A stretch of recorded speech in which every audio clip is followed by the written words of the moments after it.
What's up, guys? It's February 12th, 2025. Had an interesting day in the markets. It was a broad bull channel, had nice legs higher with deep pullback, so limit order traders were able to get in.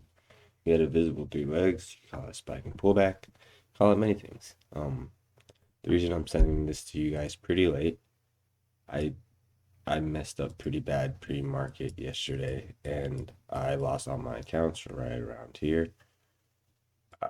Funny enough, I disconnected all the eval accounts, so my eval accounts are doing great.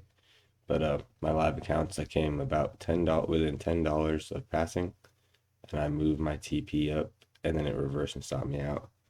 So I doubled my position on the next one, and that was a real stop out. I think it was one of these shorts here. That was a real stop out, and then I got stopped out around here. This happened. I went short, double my position.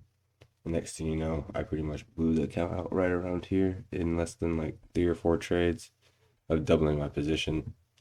Um, Very frustrating. That's kind of why I just went quiet yesterday. No stream. I just didn't look at a chart. That's why this review is also coming to you a day late.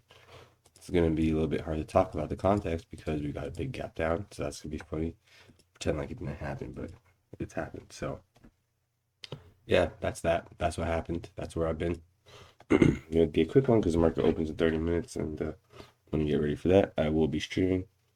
So we have a gap down, bar one, big bull bar, bad for the bears. Bar two, follow through. Bar three, follow through for the follow through. When we have a gap down with this, a reversal is a form of a breakout. This bar has a small tail, so bears didn't have a chance to make money unless they scalped from the high. I'm talking about intrabar. So the intrabar sold off and reversed. 2 seconds here. I got still got some allergies. Today's gonna be a quick one. Big gap down, reversal, form of a breakout. Bar seven. It's its own leg two. What do I mean by that? So I'm talking leg one, pull back, leg two, and then this entire this entire price structure is the morning range that gets a breakout 11 and 12. 12 being a good breakout bar. How are gaps made? Limit order traders have gaps, orders right here, breaks right through them, and they're trapped. 14 pause bar. We have 3 bull bars. 10, 11, 12. 14 opposite bar start first pullback. Leg one, pull back, leg two, pull back, leg three, climactic leg three. We go sideways. Here's a very nice 4 bars that looks like it should get. Remember I told you guys probabilities for third legs go down for trend continuation. I think this is a really good example because there's 2 gaps. This 14 through 17 is like, oh yeah, second leg material. And look, but it's in the third leg, so the probabilities for trend continuation go down. And you could say it does get a third leg in the form of a higher low. Remember, there are 3 examples here. I hope you guys know what I'm talking about by now when I do that. I'm gonna sneeze.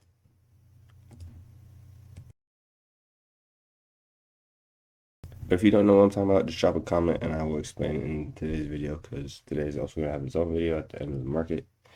So here we can say failed leg 2 for this leg, failed leg 3. So just what I'm counting is leg 1, pull back leg 2, pull back leg 3, and I'm saying this leg looks strong enough to get its own type of second leg.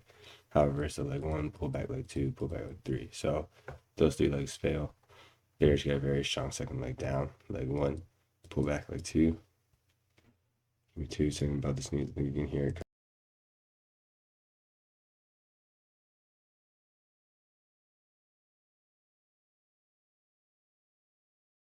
I'm not gonna have time to edit this video because I'm just gonna post it and then I'll do the bells and whistles later. So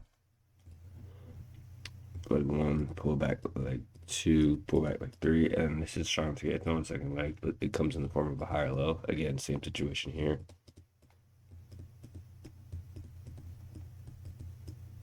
Higher low. That was a bad drawing. I took this short on the sim account and it was nice.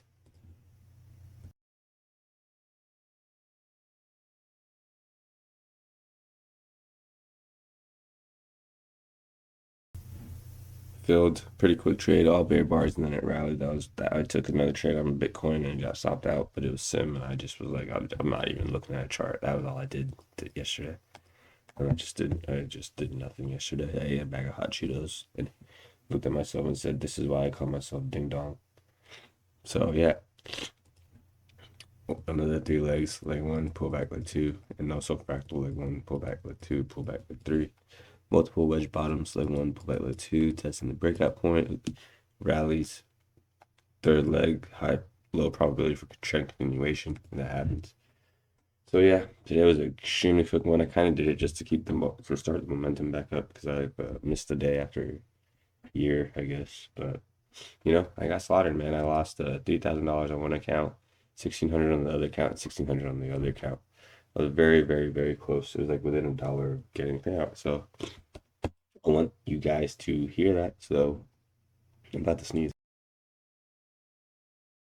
I just want it all to be documented. I want you guys to see if I'm going to talk about gains, you gotta see the losses too. So yeah, let's have a good trading day. It's a new day. It's a fresh start. Um, I still have my options account. I swung short on my options account yesterday, so I'm pretty.